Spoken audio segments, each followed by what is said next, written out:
नमस्कार दोस्तों, आपका बहुत बहुत स्वागत है टारगेट आरपीएससी विद कॉन्फिडेंस में। उम्मीद करता हूँ आप सब बहुत अच्छे होंगे। आपके सामने जो ये दो चित्र दिख रहे हैं, ये वन रक्षक और वनपाल के चित्र हैं। देखिए, जो लेफ्ट साइड का चित्र है ये वन रक्षक का चित्र है। देखिए, वन रक्षक के एक कंधे पर आरएफ लिखा होता है और कोई भी स्टार वगैरह नहीं होता है। दूसरी साइड में जो दिख रहा है ये वनपाल है, इसके कंधे पर एक स्टार होता है। तो ये चित्र देख के आप समझ गए होंगे कि आज हम वन रक्षक और वनपाल दोनों की सैलरी के बारे में बात करेंगे, उनको कितनी छुट्टियां मिलती हैं और अन्य लाभ क्या क्या मिलते हैं तथा उनकी पदोन्नति कहां तक हो सकती है, इसके बारे में बात करेंगे। तो वीडियो आपके लिए बहुत ज़्यादा इंपॉर्टेंट रहने वाला है, पूरा वीडियो देखिएगा। चलिए स्टार्ट करते हैं। देखिए मित्रों, वन रक्षक जो होता है उसका जो पदनाम है, उसका पदनाम क्या होता है, इसे वन रक्षक भी कहते हैं और इंग्लिश में इसे कहते हैं फॉरेस्ट गार्ड कहते हैं। इसकी योग्यता क्या होती है, तो इसकी योग्यता 10वीं पास या मैट्रिक या समकक्ष होती है। 10th पास वन रक्षक के लिए अप्लाई कर सकता है। पे स्केल क्या होती है, तो इसकी पे स्केल जब ग्रेड पे सिस्टम था तो इसका ग्रेड पे कितना था, 2000 रुपये। और अभी जो 7वें वेतन आयोग में ये लेवल 4 का कर्मचारी होता है एक वन रक्षक। उसका पद स्तर की अगर बात करें तो ये अधीनस्थ वन कर्मचारी होता है और ये चतुर्थ श्रेणी कर्मचारी के समकक्ष होता है।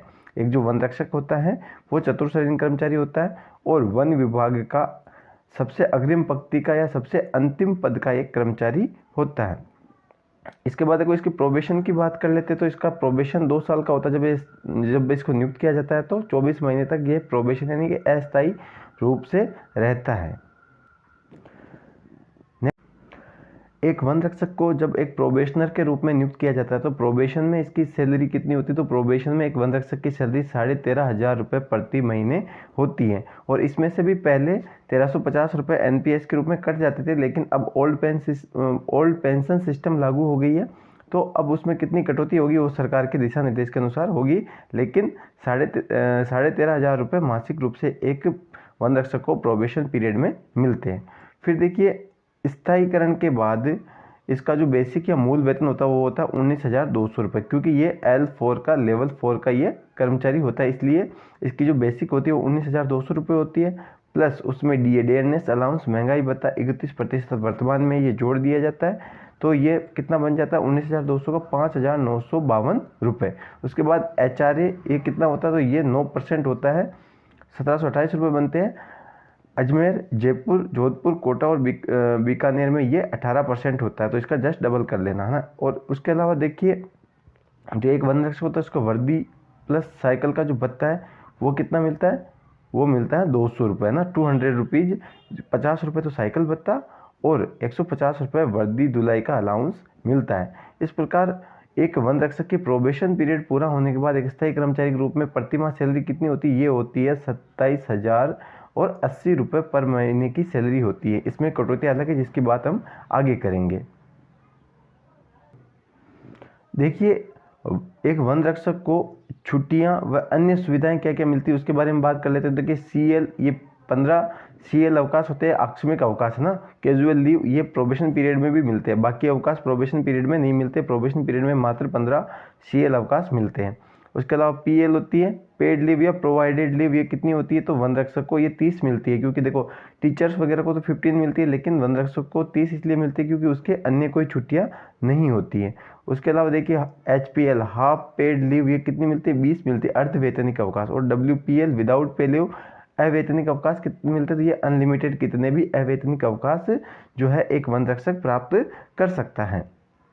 उसके अलावा देखो सरकारी छुट्टियां, वो भी छुट्टियां जो है वन रक्षक को नहीं मिलती है, क्योंकि उसके लिए भी अगर उसको जो है हेडक्वार्टर छोड़ना होता है तो उसके लिए एप्लीकेशन लिखकर आना पड़ता है। उसके अलावा देखिए, एक जो मेडिकल लीव होती है वो कितनी होती है, वो 15 दिन की मेडिकल लीव भी वन रक्षक प्राप्त करता है।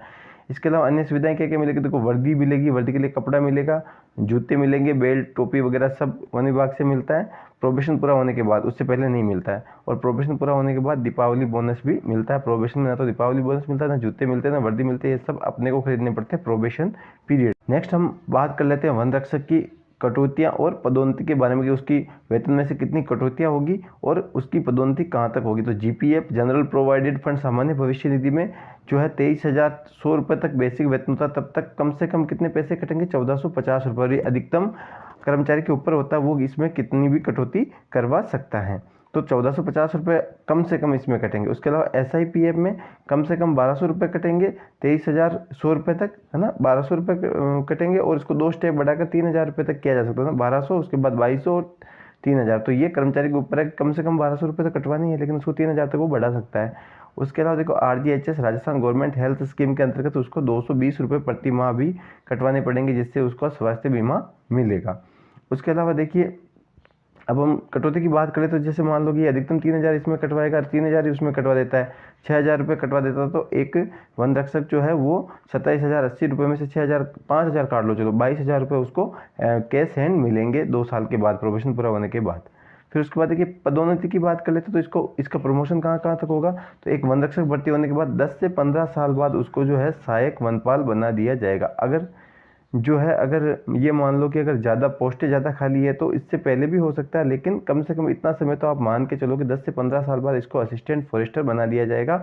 असिस्टेंट फॉरेस्टर पुलिस में हेड कांस्टेबल के बराबर का पद होता है, वन रक्षक जो है पुलिस में जो है कांस्टेबल के बराबर का पद होता है, तो लेकिन इनके ग्रेड पे में थोड़ा अंतर है। उसके बाद देखिए एक सहायक वनपाल 5 से 10 साल बाद जो है वनपाल बन जाएगा, फॉरेस्टर बन जाएगा ना। एक वन रक्षक पहले सहायक वनपाल बनेगा और उसके बाद सहायक वनपाल के रूप में वो 5 से 10 साल सर्विस करेगा, उसके बाद उसे वनपाल बना दिया जाएगा।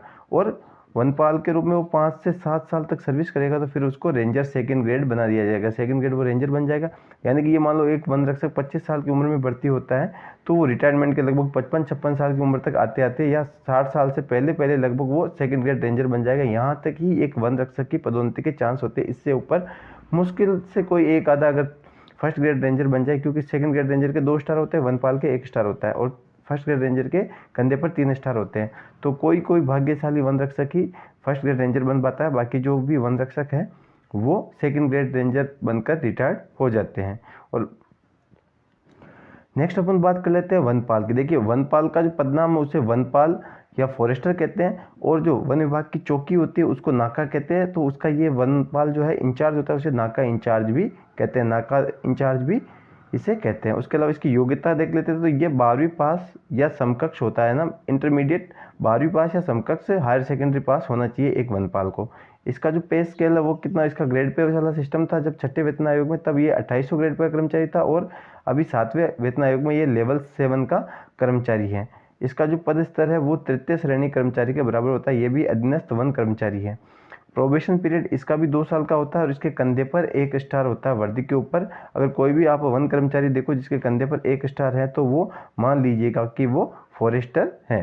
नेक्स्ट अपन देख लेते हैं जो वनपाल होता है उसकी प्रोबेशन में सैलरी कितनी होती है, तो उसकी प्रोबेशन में सैलरी होती है 18,500 रुपये प्रति महीना, क्योंकि अभी ओल्ड पेंशन सिस्टम लग गया है तो NPS कटने का भी सवाल नहीं है। तो 18,500 रुपये आपको जो है प्रोबेशन के अंदर मिलेंगे। फिर जैसे ही 2 साल आपके पूरे हो जाएंगे तो स्थायीकरण के बाद आपका वेतन, मूल वेतन या बेसिक वेतन कितना हो जाएगा, 26,700 रुपये। इसमें DNS अलाउंस महंगाई भत्ता जुड़ेगा 31%, यानी कि 8,277 रुपये। और इसमें HRA जुड़ेगा, अगर आप जयपुर, जोधपुर, बीकानेर, अजमेर और कोटा को छोड़कर कर्मचारी तो 9%, बाकी वहाँ जुड़ेगा 18%, तो 2403 रुपये है ना। तो अपन 2403 रुपये मान के चलते हैं। फिर इसमें देखिए साइकिल अलाउंस नहीं मिलेगा, सिर्फ वर्दी भत्ता मिलेगा, वर्दी धुलाई का 150 रुपये प्रति महीना। इन सबको अपन ऐड करेंगे, प्लस करेंगे तो ये हो जाएगा एक वनपाल की नवनियुक्त होने पर 2 साल पूरे करने पर अगर वो स्थायी होगा तब उसको वेतन कितना मिलेगा, तो उसको वेतन मिलेगा 37,530 रुपये प्रति महीना। इसमें कटौतियाँ अलग है जिसकी आगे हम चर्चा करेंगे। नेक्स्ट देख लेते हैं एक वनपाल को छुट्टियां व अन्य सुविधाएं क्या क्या मिलती है। तो देखिए इसको भी CL कैजुअल लीव मिलेगी 15-15 है ना, और ये प्रोबेशन पीरियड में केवल 15 CL ही मिलेगी है ना, और प्रोबेशन पूरा होने के बाद PL मिलेगी 30 है ना। PL की क्या विशेषता होती है, पेड लीव कहते हैं। अगर हम ये छुट्टियां नहीं लेते हैं तो ये जुड़ती जाती हैं और जिस समय इन छुट्टियों को हम सरेंडर करते हैं उस समय के पैसे मिल जाते हैं। HPL हाफ पेड लीव कितनी मिलेगी, 20, और WPL कितनी मिलेगी, तो ये अनलिमिटेड है, कितने भी अवैतनिक अवकाश लिया जा सकता है। उसके अलावा देखिए मेडिकल लीव एक वनपाल को कितनी मिलेगी, इसको भी 15 मेडिकल लीव मिलेगी। अगर ये बीमार हो जाता तो 15 दिन की इसको छुट्टी मिल सकती है। उसके अलावा देखो इसको भी प्रोफेशन पूरा होने के बाद वर्दी, जूते प्लस दीपावली का बोनस इसको मिलेगा। ये एक वनपाल की छुट्टियाँ और अन्य सुविधाएं हो गई है ना। PL का मैं आपको बता दूं कि PL अगर आप नहीं लेते तो हर साल की 30 ये जुड़ती जाती है, और ये जुड़ते हुए जितने वर्ष हो जाएंगे उससे 30 से गुणा करो। जैसे मान लो 10 साल हो गए तो कितनी छुट्टियां बन गई आपके 300 छुट्टियां बन गई, ये आपके खाते में जुड़ जाएगी, है ना। फिर उसके बाद 300 होने के बाद ये गलने लग जाती है, तो इसके बाद आपको जो है कुछ लीव सरेंडर करके और उस समय जितनी आपकी सैलरी होती है उतने पैसे इसमें मिल जाते हैं। तो इसीलिए पीएल का ये फ़ायदा होता है, इसको पेड लीव भी कहते हैं। देखिए एक वनपाल की कटौतियाँ और पदोन्नति क्या क्या होती है उसके बारे में बात कर लेते हैं। देखिए जीपीएफ के रूप में एक वनपाल को कम से कम 1625 रुपये कटवाने पड़ेंगे, क्योंकि 28,500 रुपये बेसिक तक है, जो है कम से कम 1625 रुपये जनरल प्रोवाइडेड फंड में कटवाने पड़ते हैं। और इसको ये अधिकतम कितने भी हो सकते हैं, लेकिन कम से कम 1625 रुपये कटवाने पड़ेंगे।